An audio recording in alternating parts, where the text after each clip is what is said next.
Ar kada nors jautėtės liūdni ar susirūpinę, bet bandant kalbėti, atrodė, kad niekas jūsų tikrai negirdėjo?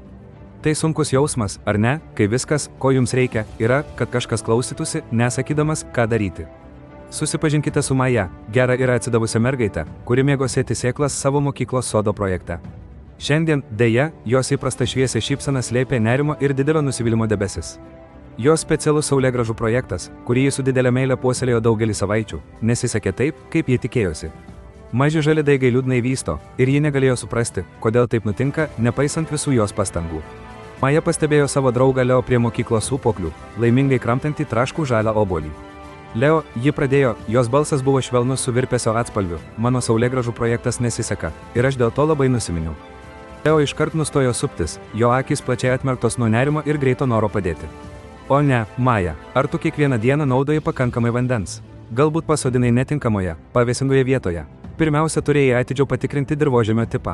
Jis norėjo gero, ir jo ketinimai tikrai buvo geri, tačiau jo greiti klausimai ir tiesioginiai pasiūlymai privertė Mają šiek tiek susitraukti.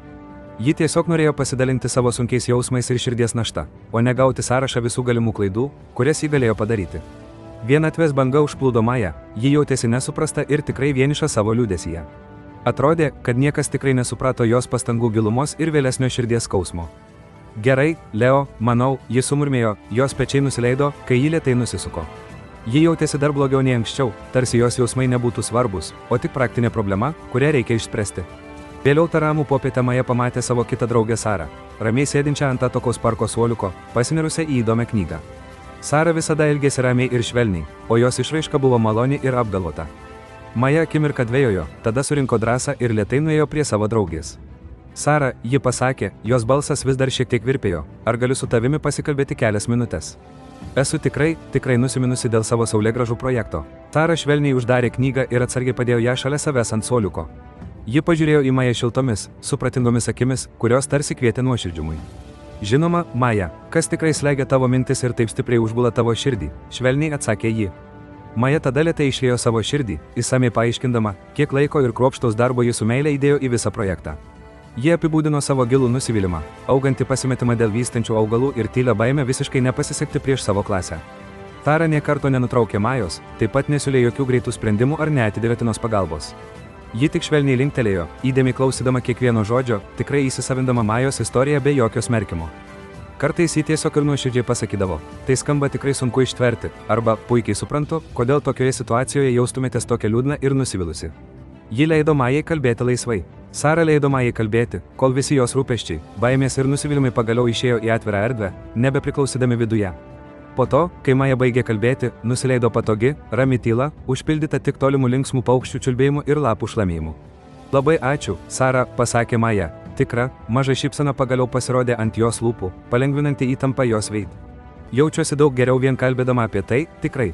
Tu tiesiog klausei, ir tai buvo viskas, ko man reikėjo. Sara šiltai nusišypsojo savo draugiai. Kartais tai yra absoliučiai viskas, ko mums tikrai reikia, ar ne, Maja. Tiesiog kažkas pakankamai geras, kad mus išgirstų, tikrai išgirstų, nesistengdamas visko pataisyti. Maja giliai sutikdama linktelėjo, suvokdama didžiulį skirtumą tarp dviejų pokalbių. Ji pagaliau suprato gilią tiesą, tikriems draugams ne visada reikia iškart pulti ir spręsti visas tavo problemas. Kartais, jų brangiausia ir didžiausia dovana yra tiesiog būti šalia, pasiūlant kantrybės kupiną, klausiančią ausį ir empatijos bei supratimo kupiną širdį. Klausimas be smerkimo padeda mums visiems jaustis tikrai saugiai, vertinamiems ir giliai mylimiems aplinkinių. Tai aktyviai kuria daug stipresnės ir gilesnės draugystės, leidžiančias mums dalinti savo autentišku, tikruoju savimi be jokios baimės būti smerkiamiems ar nesuprastiems. Atminkite, kad jūs taip pat turite galią būti toks nuostabus, palaikantis draugas kažkam kitam. Tiesiog klausykitės atvirą širdimi. Jei ši istorija jums pasirodė naudinga ir jaudinanti, būtinai užsiprenumeruokite Lithuanian.po, daugiau įkvepiančio turinio. Prašome pamėgti šį vaizdo įrašą ir pasidalinti savo apgalvotais komentarais žemiau esančiame skyriuje.